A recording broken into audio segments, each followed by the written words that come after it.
Yeah. Ừ.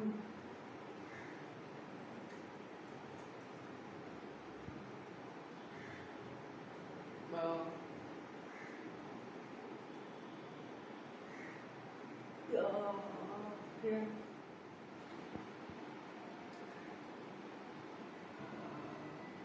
Yeah.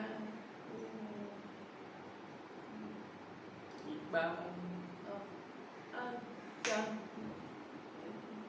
futuro ya xong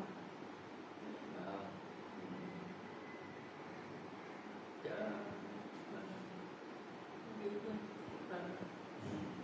mơ tương lai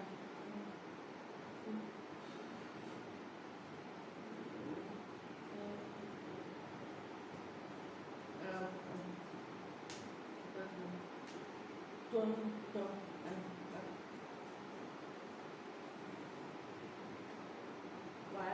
bạn tôi chạy bên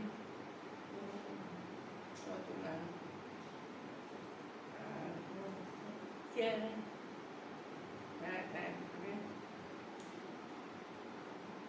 rồi tụi bạn cái cơ yeah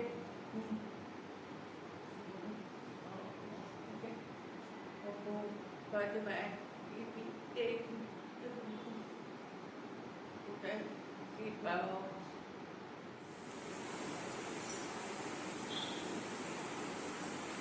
rồi cái bạn cái